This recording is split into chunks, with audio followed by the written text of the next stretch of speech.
Hello, everybody, and welcome back to another episode of the Rogue Agent Answers.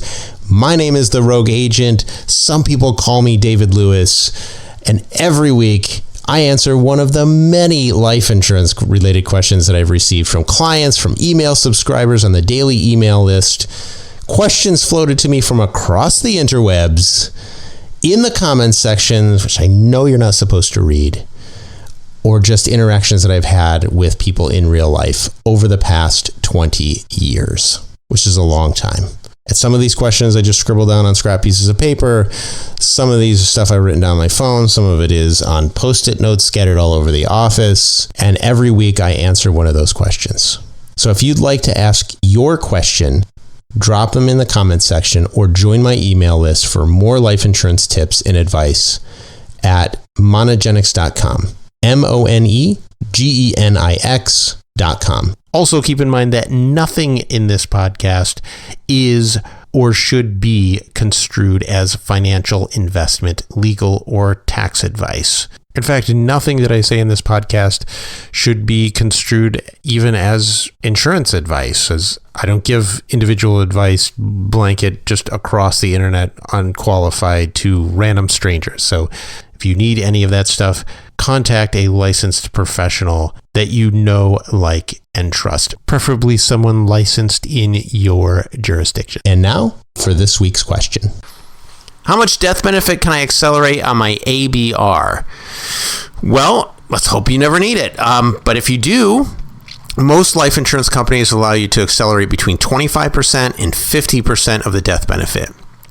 And that's depending on the health condition that triggers the rider in the contract. So some riders start at a small percentage and then increase gradually as you get older. So there's one carrier, I believe, that starts out at, I think maybe 20 or 25% acceleration of the death benefit, and then increases the payout to about 80% of the death benefit over time.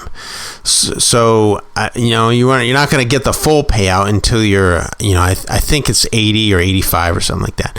But the point is, they give you a generous benefit in your old age, which is statistically when you would need something like that. So the benefit is only triggered if you have a permanent, with a chronic illness rider, it's a permanent, chronic, critical, or terminal illness, and that you're not expected to recover.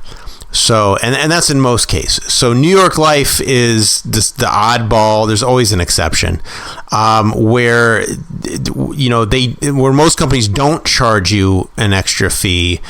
New York Life does charge you an extra fee for their chronic care rider, but you do not have to be permanently disabled to use the rider. So the accelerated death benefit payments are typically not taxed, but that depends on how much benefit you're claiming. And there are certain IRS rules that you have, like a daily benefit amount that you're allowed to have before there's tax considerations. So you're basically when you accelerate the death benefit on your policy, it's going to, each payment reduces the death benefit payable to your heirs. So just keep that in mind. You're basically spending the death benefit before you die, which is a living benefit of your policy. The intent of that is that you can spend the final days, weeks, months, whatever, as you wish, without having to worry about money. They treat insurance companies typically will treat accelerations as liens against the death benefit, which are going to be repaid later from the death proceeds when you die. It's, in a sense, instead of a policy loan against the cash value, it's a loan against the death benefit. So it's again, with few exceptions, like New York Life does things a little bit differently.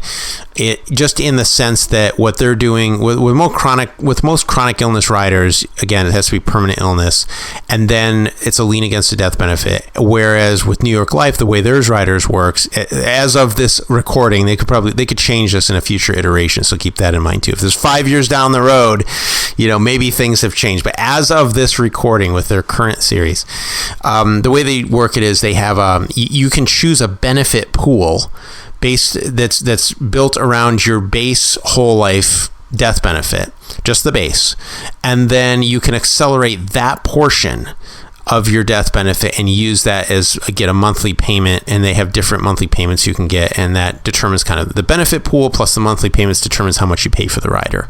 It acts almost like the true dedicated long-term care riders, except it's not a dedicated long-term care rider, and it doesn't have sort of the limitations.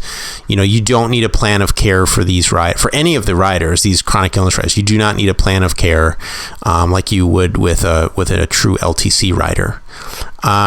But at least in the case of the New York Life rider, it's a pretty generous benefit because you can determine how much of it you want.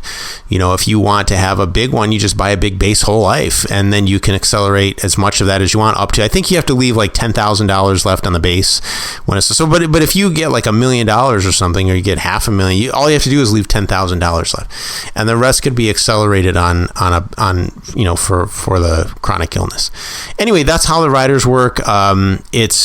They're not that difficult to understand, and there is like legal language and stuff in there, but they're not that difficult to understand. So anyway, I hope that helps, and I will see you in the next one. Okay, that's it for this week's question.